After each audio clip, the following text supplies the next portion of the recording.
you know, when you work so hard to actually get into the ring, you definitely want to come out with a good result. That's what she does. Surely. Absolutely. Great fighter. Yeah, she is. And Cecilia, we're talking about Nicola Adams as well, so the British lady. She's won Olympic gold twice as well too. And interestingly, I don't know, okay, it's just a coincidence. Eddie Earn, the promoter of Anthony Joshua, Kell Brook, you know, well known, is actually urging her, he wants her to actually turn pro as well. So we're waiting for that decision, because I see these two ladies actually being the face of women's professional boxing. Yes, since Leila Ali, like you rightly said, hardly had, the huge professional, female boxing had dropped a bit. Now that we have this gold medalist, two of them coming up, I think that, again, even though Cecilia may not like it, female boxing professionally is being revived, and it will be good for the game. Surely. Yeah, definitely good for the game, and big money also coming in too.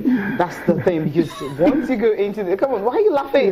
They should also make big money. They should pay to watch and everything, and they should be able to make as much money as the guys are making. If there's a level playing ground like that, fine. I'll not make as much as they don't make as much, but something close. Yeah, close. Like she mentioned that pay-per-view, I'm really in for that. To do. Yeah, that's how it is. Family. I know. Yeah, there are few people out there that don't like females and female ladies actually doing combat sports. But yes, Cecilia is one of them. I know. No, I just don't know. Boxing generally, he knows, so it's not. Yeah, but we have Ronda Rousey doing great things in the UFC. If I remember the day she was knocked out, I almost cried that night. So these things happen. These things happen. Down for a while, I was like, "What?" Scary scenes. Scary. It was really scary. After watching that, I said, "Look, just is your passion, so is what they want to do." Yes. Talk about the English Premier League now. Some big games coming up this weekend, and everyone is looking forward to the game between Leicester City and Tottenham. Yes. The two were neck to neck deep while they were fighting for the title race, but somehow Leicester just pulled through, and Arsenal, they have a way of actually going in between there, and Tottenham, they didn't even finish in top two, it was not top three. Now, they had the fixtures for the weekend. Sunderland and Arsenal will be in action. Manchester United and Burnley, good one. Middlesbrough and AFC Bournemouth, Tottenham and Leicester City, of course. Watford and Hull City will also be in action this weekend. Hopefully can get out of his goal tally this year. That's it. West Bromwich Albion and Manchester City, Crystal Palace, Liverpool, Everton, Manchester, West Ham United, Southampton and Chelsea, and Stoke City and Swansea City. That's on Sunday. Okay, that's on Sunday. Ben, before we come and he's talk about... He's going to pick Arsenal.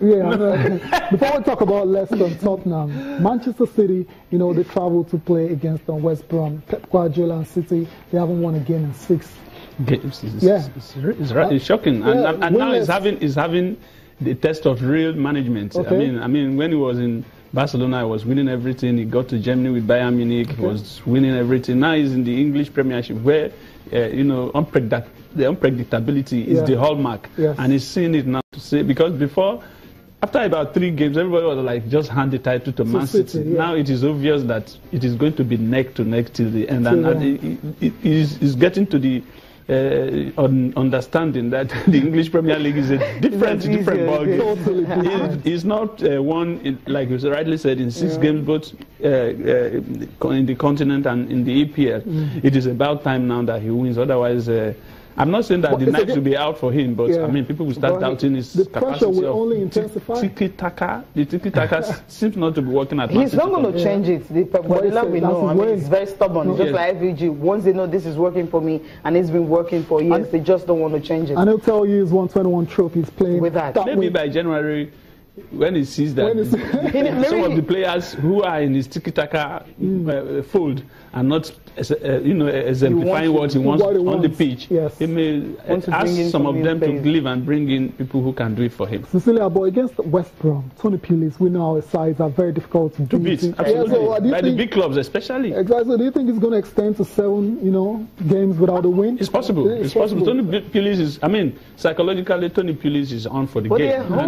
And they're home as well. It doesn't matter. And you see, West Brom at home. West Brom at home. Tony Pulis is going to go all out for it, knowing that the mind of the Man City player and even the management is not very well now. You know, so all he has to do is to keep pushing, score 1 goal and go and sit back and defend all night, all evening. That's what I expect. But I think Man City can get it. I'm supporting Iheanacho if they play him. Okay. I want him to go out there, and the last time he rescued them, he did. This one he can win for them. I think is becoming a phenomenon in global football now. Everybody is seeing him week in, week out.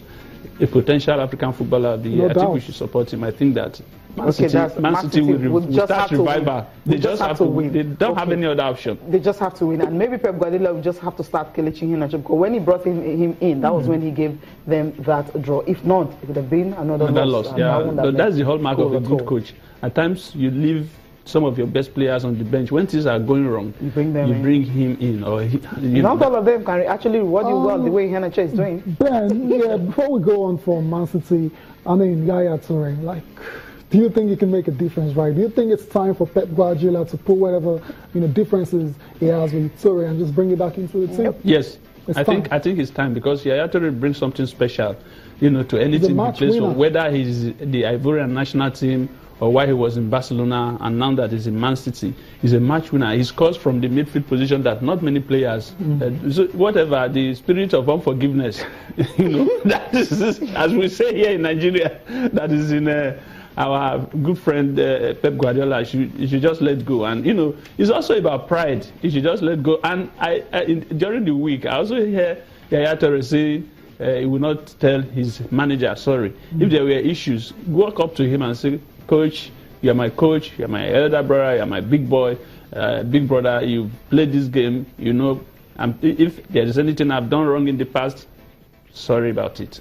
Can we just become friends again?" Yes, I think he should walk up to the coach. Would do that. Yes, no matter how rich he is, the coach is still bigger than him. It's really about worth. I think it's just who he is. I don't see him as a player that really wants to come down to do that. He feels he hasn't done anything. He might be watching us in Manchester City now, so we're asking him as concerned Africans. He's a former African player of the year, and we want his progress to continue. So you should go and tell his coach, "Sorry, coach, whatever it is, I want to win for you." And maybe he's holding the upper of Man City. You're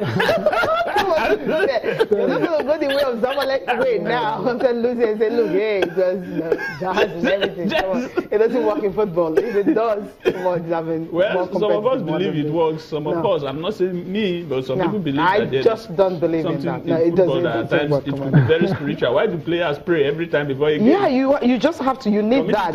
Yes. Now everyone is praying. Now, if that, come on, let's move on from Manchester City now. The other games are like Cecilia said earlier, there's going to be a match, a game between Tottenham Hotspur and Leicester City. Leicester champions, they're not playing like champions at the moment, but Tottenham going great guns, still unbeaten.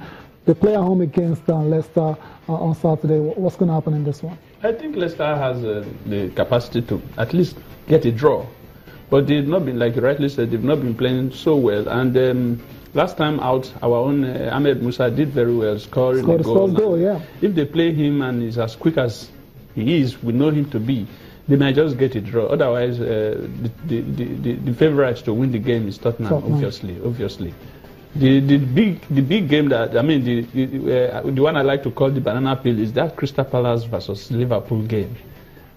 Liverpool has to be very careful because Crystal Palace is one of the most unpredictable sides. They can just come and wow, and that is it. Okay. So if your club is listening, this is a game that you must be very careful about, because the confidence is there. They have been winning, they've been doing well so far, at least on the average, they're doing fairly well. But against the Crystal Palace side, that is also very, very unpredictable. Okay.